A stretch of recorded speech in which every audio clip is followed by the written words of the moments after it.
In this video, we are going to study about transformers, types of transformer, that is what is step-up transformer and what is step-down transformer.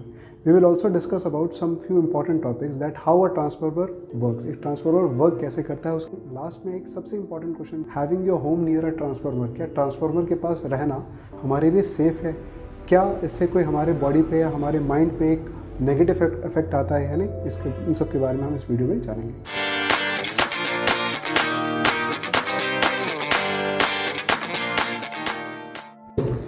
Transformers के बारे में जानने से पहले हमें इसके पीछे की स्टोरी के बारे में जानना होगा।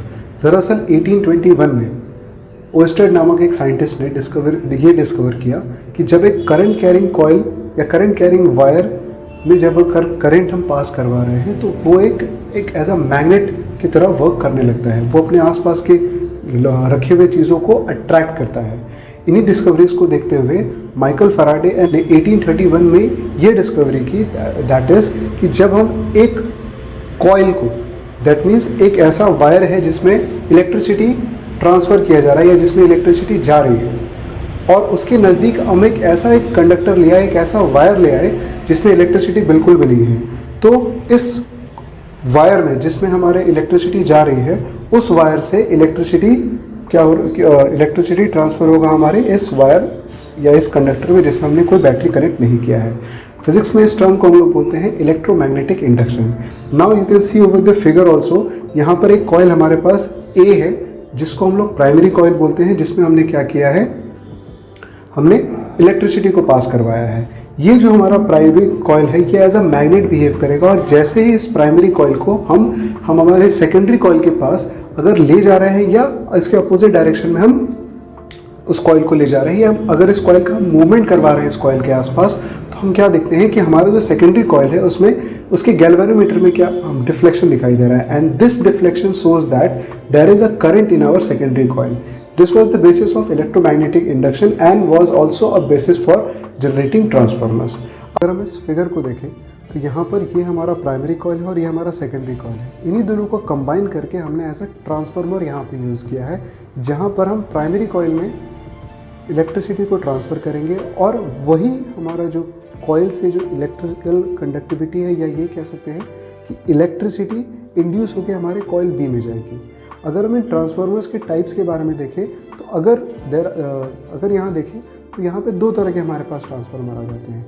एक ट्रांसफार्मर जब हमने देखा तो इनमें number of windings secondary coil में ज़्यादा होती है, जिसे हम लोग बोलते हैं स्टेप अप ट्रांसफार्मर, जो हमारे बेसिकली जिस भी अप्लायंस में हमने लगाया है उसमें इलेक्ट्रिकल वोल्टेज या पावर को वो बढ़ा के सप्लाई करेगा। And when we are talking about step down transformer, आप अगर देख सकते हैं यहाँ that in step down transformer basically the number of windings in the primary coil is more than the number of windings in the secondary coil। ये हमारे appliances में या जिस भी appliances में हमने step down transformer हमने यूज़ किया है, वो इलेक्ट्रिकल कंडक्टिविटी या पावर को कम करके अप्लायंस को सामने। अगर हम इसको सम अप करें तो स्टेप अप ट्रांसफार्मर बेसिकली हमारे पावर को बढ़ा के अप्लायंस को ट्रांसफ़र करेगा, और जब हम स्टेप डाउन ट्रांसफार्मर यूज़ कर रहे हैं तो हमारे पावर को कम करके अप्लायंसेस को ट्रांसफ़र करेगा। Now we will study the actual functioning of our transformers. सबसे पहले बात करते हैं हमारे पावर स्टेशंस की। Power station basically AC current produce करते हैं, एंड उसका पावर अप्रॉक्सीमेटली 20 किलोवाट के आसपास होता है। बट दिस 20 किलोवाट पावर और electricity has to be transported a very long distance, जिसके कारण इसे बहुत दूर तक इस पावर के साथ इस इलेक्ट्रिसिटी को बहुत दूर तक कैरी नहीं किया जा सकता। तो वहाँ पर हम एक स्टेप अप ट्रांसफार्मर यूज़ करते हैं, जो बेसिकली 20 किलोवाट पावर को 440 किलोवाट पावर में ये स्टेप अप ट्रांसफार्मर कन्वर्ट कर देता है, so that it can be transported through wires at a very long distance.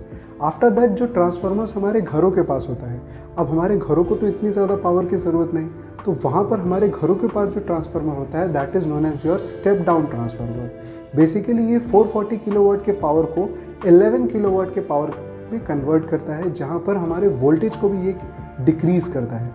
जहाँ हमारे वोल्टेज पावर सप्लाई से या पावर स्टेशन से 11,000 से लेकर 33,000 वोल्ट के वोल्टेज के साथ आता है, इसी पावर को वो रिड्यूस करके हमारे घरों में भेजता है। तो यहाँ पर हमने दो देखा, यहाँ पे इलेक्ट्रिकल पावर स्टेशंस के पास हमने ये देखा कि वहाँ पे स्टेप अप ट्रांसफार्मर्स यूज़ हो रहे हैं, और हमारे घरों के पास जो ट्रांसफार्मर्स हैं उन्हें हम लोग स्टेप डाउन ट्रांसफार्मर्स कहते हैं, जो हमारे पावर को कम करके हमारे घरों तक भेजता है। अब हम छोटे छोटे इंस्ट्रूमेंट्स के बारे में बात करते हैं कि उनमें ट्रांसफार्मर्स का क्या यूज़ है।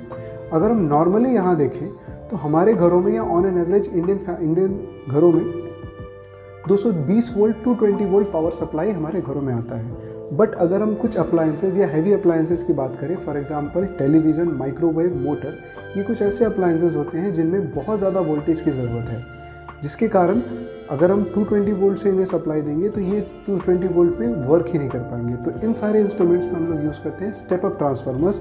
अब इन सब की कैपेसिटी अलग अलग होती है, हर एक तरह के अलग अलग ट्रांसफार्मर्स हमारे पास आते हैं। जिस लेवल का या जितना हमें वोल्टेज इंक्रीज़ करना है हम उस लेवल का ट्रांसफार्मर्स इनमें फिट कर देते हैं। अब बात करते हैं कुछ ऐसे भी अप्लायंसेस होते हैं जहाँ पर हमें 220 वोल्ट से बहुत कम पावर या वोल्टेज चाहिए। फॉर एग्जांपल हमारे चार्जर्स हो गए या रेडियोज़ हो गए या छोटे छोटे अप्लायंसेस, उनमें 110 के आसपास या 50 वोल्ट के आसपास हमें क्या चाहिए, वोल्टेज चाहिए। तो वहाँ पर हमारा इस्तेमाल हो जाता है, that is your step down transformers. इन इंस्ट्रूमेंट्स में हम लोग क्या यूज़ करेंगे, स्टेप डाउन ट्रांसफार्मर्स, जो बेसिकली 220 वोल्ट को कम वोल्टेज में कन्वर्ट करके इन अप्लायंसेस को सप्लाई करेंगे।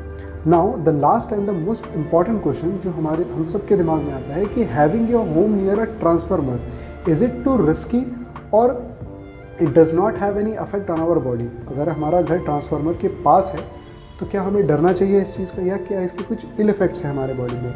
बेसिकली बहुत सारे रिसर्चेस अभी तक किए गए हैं, बट आज तक ऐसे कोई रिसर्चेस या ऐसे कोई डिग्निफाइड रिसर्चेस नहीं की गई है जहाँ पर ये कंक्लूड किया गया है कि हैविंग या house near a transformer is having a very bad effect on our daily life. तो अभी तक तो ऐसे कोई रिसर्चेस में हमें पता नहीं चला है कि हमारे लाइफ पे या हमारे बॉडी पे या हमारे ब्रेन पे इसका कोई नेगेटिव इफेक्ट आता है।